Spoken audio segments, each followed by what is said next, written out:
അപ്പോൾ നമ്മുടെ ഇലക്ഷനൊക്കെ വരുവാണ്.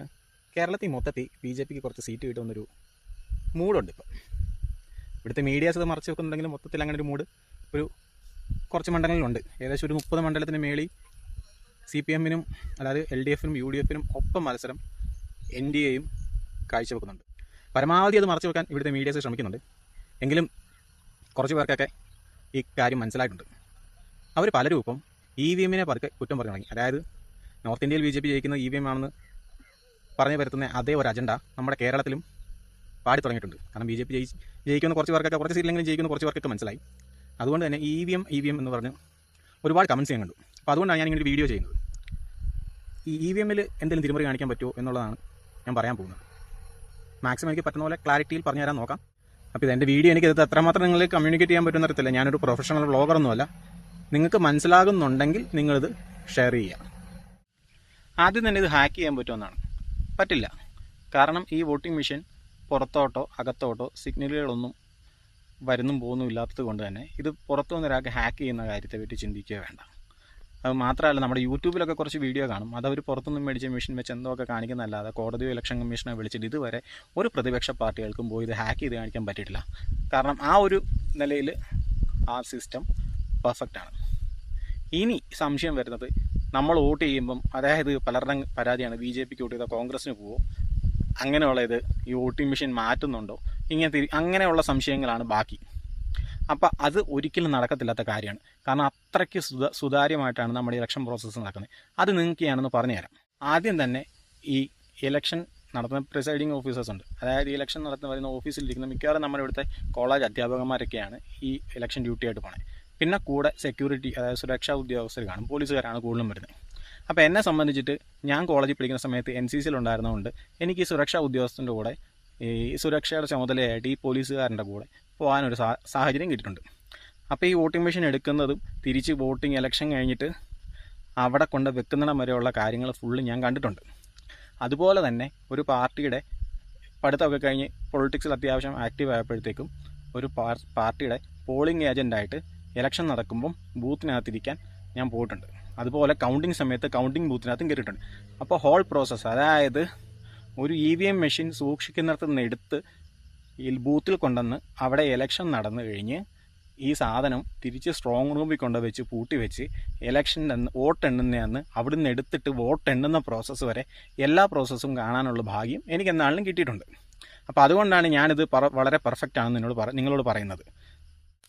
അപ്പോൾ ഒരു ഇലക്ഷൻ തന്നെ ആദ്യത്തെ പ്രോസസ്സ് എന്താണെന്ന് വെച്ച് കഴിഞ്ഞാൽ, എല്ലാ പാർട്ടിയുടെയും ഒരു ബൂത്ത് ഏജൻറ്റുമാർ കാണും. അതായത് അവർക്ക് നേരത്തെ ഐഡൻറ്റിറ്റി കാർഡ് കൊടുക്കും. അവരാണ് നിങ്ങൾക്ക് കാണാം, എല്ലാ പാർട്ടിക്കാരുടെയും ആൾക്കാർ അവിടെ ഇരുന്ന് പേര് കുറിക്കുന്നതും ഇതൊക്കെ കാണാം. അതായത് ഈ പോളിംഗ് ഓഫീസേഴ്സ് അല്ലാതെ ഓരോ പാർട്ടിയുടെ പ്രതികൾ ബൂത്തിനകത്ത് കാണും. അപ്പോൾ അവരെ രാവിലെ വിളിക്കും. ഇപ്പോൾ 7 മണിക്കാണ് ഇലക്ഷൻ സ്റ്റാർട്ട് ചെയ്യുന്നതെങ്കിൽ 6 മണിയാകുമ്പോൾ അവരെ ബൂത്തിൽ ചെല്ലണം. ബൂത്തിൽ ചെന്നിട്ട് ഒരു മോക്ക് പോളിംഗ് നടത്തും. എല്ലാ പാർട്ടിക്കാരുടെയും മുമ്പിൽ വെച്ച് ഓരോ ചിഹ്നത്തിന് വോട്ട് ചെയ്യുന്നു, അതിൻ്റെ കൗണ്ട് കൃത്യമായിട്ടാണ് കിട്ടുന്നതെന്നറിയാൻ വേണ്ടിയിട്ട് ഒരു മോക്ക് പോളിംഗ് നടത്തും. അപ്പോൾ ഈ മോക്ക് പോളിംഗ് നടത്തി വോട്ടിംഗ് മെഷീൻ പെർഫെക്റ്റ് ആണെന്ന് എല്ലാ പാർട്ടിക്കാരെയും ബോധ്യപ്പെടുത്തിയിട്ടാണ് വോട്ടിംഗ് തുടങ്ങുന്നത്. ഇത് റീസെറ്റ് ചെയ്തിട്ടാണ്, അതായത് ഈ മോക്ക് പോളിംഗ് നടത്തി അത് റീസെറ്റ് ചെയ്തിട്ടാണ് വീണ്ടും വോട്ടിംഗ് നടത്തുന്നത്.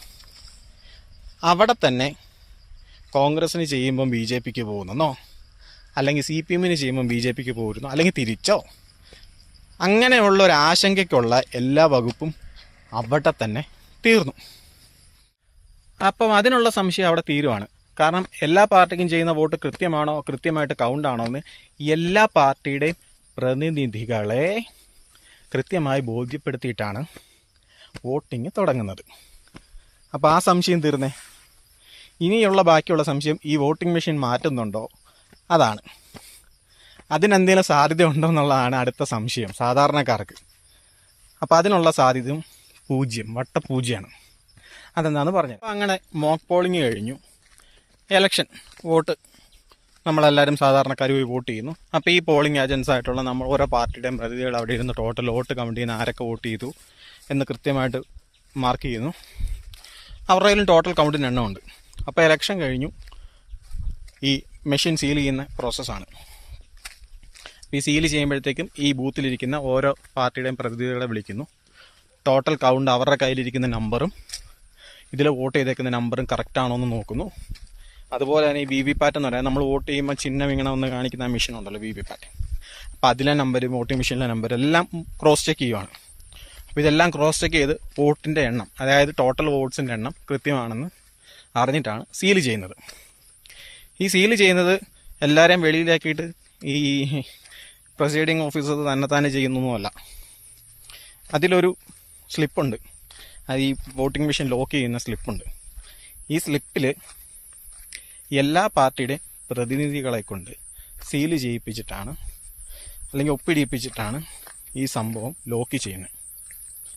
അതായത് ഈ വോട്ടിംഗ് മെഷീൻ ഉണ്ടല്ലോ, വോട്ടിംഗ് മെഷീൻ ഇലക്ഷൻ പ്രോസസ് കഴിഞ്ഞ് ക്ലോസ് ചെയ്യുമ്പോൾ കൃത്യമാണെന്ന് ഈ നമ്പർ ബോധ്യപ്പെട്ട് ഈ ആൾക്കാരെ കൊണ്ട് സീൽ ചെയ്യിപ്പിച്ച് അല്ലെങ്കിൽ സൈൻ ചെയ്യിപ്പിച്ചിട്ടാണ് ഈ സ്ലിപ്പ് വെച്ച് ഈ വോട്ടിംഗ് മെഷീൻ സീൽ ചെയ്യുന്നത്. അപ്പോൾ അവർ, അതായത് വോട്ടിംഗ് എണ്ണുന്നാണ് ഇത് എടുത്തുകൊണ്ട് വരുമ്പം ഇവരുടെ ഒപ്പും സീൽ വല്ല ഇതിനകത്തുണ്ടല്ലോ. അപ്പോൾ വോട്ടിംഗ് മെഷീൻ മാറ്റിയിട്ടുണ്ടോ ഇല്ലയോ എന്നുള്ളതിന് സംശയം അവിടെ തീർന്നു.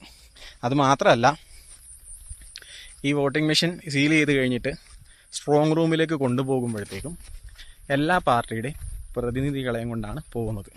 അവർക്കും ഈ വോട്ടിംഗ് മെഷീൻ കൊണ്ടുപോകുന്ന ബസ്സിൽ ഈ സ്ട്രോങ് റൂമിലേക്ക് പോകാം. സ്ട്രോങ് റൂമിൽ ചെന്ന് കഴിഞ്ഞാൽ സ്ട്രോങ് റൂമിനകത്ത് വോട്ടിംഗ് മെഷീൻ വെച്ച് കഴിഞ്ഞിട്ട് അവിടുത്തെ വാതിലും ജനലും എല്ലാം സീൽ ചെയ്യും. ഈ സീൽ ചെയ്യുന്നതിലും എല്ലാ പാർട്ടിയുടെയും പ്രതിനിധികൾക്ക് സീൽ ചെയ്യാനുള്ള അനുവാദമുണ്ട്. അതായത് അവരുടെ ഒരു സ്റ്റാമ്പോ സീലോ സിഗ്നേച്ചറോ അങ്ങനെ എന്തെങ്കിലും ചെയ്തിട്ടായിരിക്കും ഇത് സീൽ ചെയ്യുന്നത്, ഈ മുറി. അത് കഴിഞ്ഞിട്ട് 24 മണിക്കൂറും ഈ ഇലക്ഷൻ കമ്മീഷൻ്റെ ആൾക്കാർക്ക് കാണാവുന്ന രീതിയിൽ CCTV ക്യാമറ ഉണ്ട്.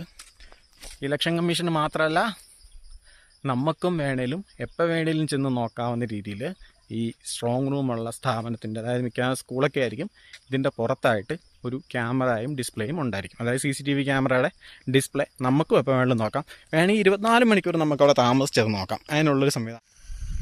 അപ്പോൾ ഇതുവരെയുള്ള പ്രോസസ്സ് ക്ലിയർ ആയല്ലോ. അതായത് കൃത്യമായിട്ട് മോക്ക് പോളിംഗ് നടത്തി എല്ലാ പാർട്ടിക്കും ചെയ്യുന്ന വോട്ട് കൃത്യമാണോ ആയിട്ടാണോ പോകുന്നതെന്ന് ആൾക്കാരെ ബോധ്യപ്പെടുത്തി ഈ വോട്ടിംഗ് മെഷീൻ സീൽ ചെയ്യുന്നതും അവിടെ സ്ട്രോങ് റൂമിൽ കൊണ്ട് വെക്കുന്നതും ആ സ്ട്രോങ് റൂമിൻ്റെ കതകും ജനലും അടക്കം എല്ലാം സീൽ ചെയ്യുന്നതും എല്ലാം എല്ലാ പാർട്ടിക്കാർക്കും, അതിപ്പം CPM ആണെങ്കിൽ CPM, കോൺഗ്രസ്, BJP ഇങ്ങനെ അല്ലെങ്കിൽ മത്സരിക്കുന്ന എല്ലാ പാർട്ടിക്കാരുടെയും അല്ലെങ്കിൽ സ്വതന്ത്രരുണ്ടെങ്കിൽ അവരുടെയും മുന്നിൽ വെച്ചാണ് ഇതെല്ലാം ചെയ്യുന്നത്. അപ്പോൾ ഇത്രയും സുതാര്യമായിട്ടാണ് ഈ പ്രോസസ്സ് എല്ലാം നടക്കുന്നത്. അത് കഴിഞ്ഞിട്ട് ഇവിടെ വെക്കുന്നു, ഇത് സ്റ്റോർ റൂമിലിരിക്കുന്നു. അത്രയും നാൾ നമുക്ക് CCTV കൊടുത്ത് കാണാനുള്ള അനുവാദമുണ്ട്, അതിനുള്ള സാഹചര്യം ഒരുക്കിയിട്ടുണ്ട് ഇലക്ഷൻ കമ്മീഷൻ. അത് കഴിഞ്ഞിട്ട് ഈ സീല് തുറക്കുമ്പോഴും എല്ലാ പാർട്ടിയുടെയും പ്രതിനിധികളെ മുന്നിൽ വെച്ചാണ് ഈ സ്ട്രോങ് റൂം വോട്ട് കൗണ്ടിങ്ങിൻ്റെ അന്ന് ഈ സ്ട്രോങ് റൂം തുറക്കുന്നത്. എല്ലാ പാർട്ടിക്കാരുടെയും പ്രതികളെ മുമ്പിൽ വെച്ച് തുറന്നിട്ട് ഈ കൗണ്ടിങ് സ്റ്റേഷനിലെത്തുന്നു. അവിടെ വെച്ച് ഈ EVM വീണ്ടും ഈ സീലുണ്ടല്ലോ, അതായത് നമ്മളിത് ക്ലോസ് ചെയ്തപ്പം സീലുണ്ടല്ലോ, ഈ സീല് തന്നെയാണോ എന്ന് എല്ലാ പാർട്ടിക്കാരെയും ബോധ്യപ്പെടുത്തിയിട്ടാണ് കൗണ്ടിങ്ങിന് മുമ്പ് ഈ സീല് പൊട്ടിച്ചിട്ട് കൗണ്ടിങ്ങിന് എടുക്കുന്നത്. സോ ഇത്രയും ക്ലിയറാണ് പ്രോസസ്സ്. അതായത് വോട്ടിംഗ് തുടങ്ങുന്നതിന് മുമ്പ് എല്ലാ പാർട്ടിക്കും കൃത്യമായിട്ടാണോ വോട്ട് പോകുന്നതെന്ന് നോക്കിയിട്ട് അവിടം തൊട്ട് ഈ വോട്ടിംഗ് മെഷീൻ കൃത്യമായിട്ട് കൗണ്ടിങ്ങിൻ്റെ അന്ന് എടുക്കുന്നതിനും വരെ ഈ സെയിം വോട്ടിംഗ് മെഷീൻ തന്നെയാണോ എന്ന് അതിന് വരെയുള്ള സുരക്ഷ കൃത്യമായിട്ട് ഉറപ്പാക്കിയുള്ളൊരു പ്രോസസ്സിലൂടെയാണ് നമ്മുടെ വോട്ടിംഗ് നടക്കുന്നത്. ഇപ്പം ഞാൻ ഈ എക്സ്പ്ലെയിൻ ചെയ്ത പ്രോസസ്സ് സാധാരണക്കാരായ ജനങ്ങൾക്ക് ആർക്കും അറിയത്തില്ല. അതുകൊണ്ട് തന്നെയാണ് രാഹുൽ ഗാന്ധിയൊക്കെ ബുദ്ധിപൂർവ്വം ഈ വിഷയത്തിൽ കടിച്ചു തൂങ്ങുന്നത്. കാരണം 99.99% ആൾക്കാർക്കും അറിയുകയില്ലാത്ത ഈ പ്രോസസ്സ് ഇത് പറഞ്ഞ ആൾക്കാരെ പറ്റിക്കാം. അത് രാഹുൽ ഗാന്ധിയൊക്കെ ശുദ്ധ നുണയാണ്. രാഹുൽ ഗാന്ധിക്കൊക്കെ കൃത്യമായിട്ടറിയാം ഇതിൽ കള്ളത്തരം കാണിക്കാൻ പറ്റില്ല എന്ന്. ഈ പറയുന്ന കോൺഗ്രസിൻ്റെ ബൂത്ത് ഏജൻ്റായിട്ട് പോയിട്ടുള്ള എല്ലാവർക്കും തന്നെ അറിയാം. പക്ഷേ അവർക്കത് പറയാനും നിവൃത്തിയുള്ളൂ. കാരണം അവർക്ക് വേറെ അഴിമതിയൊന്നും BJPക്കെതിരെ പറയാനില്ല. സോ അവരിങ്ങനെ പറഞ്ഞ് ആശ്വസിക്കുന്നു എന്നുള്ളതേ ഉള്ളൂ. പിന്നെ സാധാരണ ജനങ്ങളെ തെറ്റിദ്ധരിപ്പിച്ച് ഈ ഫ്രസ്ട്രേഷൻ കൂട്ടി ഒരു കലാപത്തിലേക്ക് നയിക്കുക, അതൊക്കെ ആയിരിക്കും അവരുടെ ഉദ്ദേശം.